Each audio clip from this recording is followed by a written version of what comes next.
সংকট মুহূর্তে শান্ত স্থিতধী জ্ঞানী ব্যক্তি অবিচলিত থাকেন, কিন্তু সহস্র বিদ্যার তৎপরতা পণ্ডিত মাত্র যারা, তারা সহজেই দিশেহারা হয়ে থাকে। বলবো কেন তারা বুঝতে পারা হয়?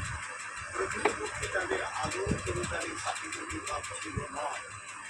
স্বভাবের সঙ্গে যে ওতপ্রোত হয়ে থাকে, যা ওতপ্রোত হয়ে যায়, তাকে আমরা চেষ্টা করলেও বর্জন করতে পারি না। আমরা আমাদের অন্তর্জ্যোতিকে অনুক্ষণ আমাদের সঙ্গেই বহন করে চলেছি। দার্শনিক প্লেটো কি বলছেন শুনুন। প্লেটো বলছেন, জ্ঞানী পুরুষ মুক্তই থাকুন অথবা কৃতদাস হয়েই থাকুন, তিনি সর্বদাই একই রকম সুখী। সুতরাং জীবনের সকল আনন্দ পরিপূর্ণ মাত্রায় উপভোগ করতে হলে আমাদের প্রয়োজন আত্মকর্তৃত্ব, নিজের উপর নিয়ন্ত্রণ। আমাদের ত্রুটির জন্যই অনেক সময় আমাদের আনন্দ চলে যায়।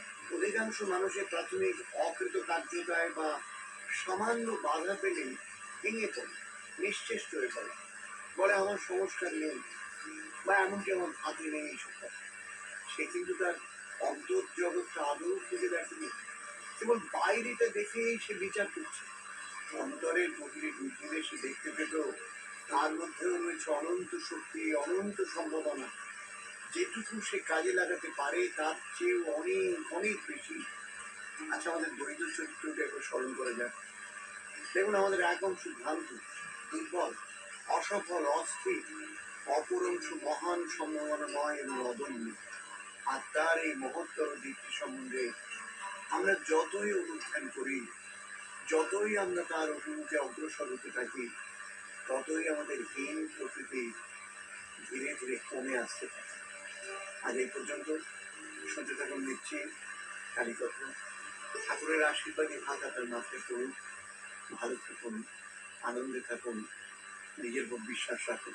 শুনছেন নিচ্ছি কালীকথায় জগন্নাথ স্বামীর সঙ্গে। শ্রী জগন্নাথ বসুর সঙ্গে কালীকথা, শুধুমাত্র 98.3 মিনিটে।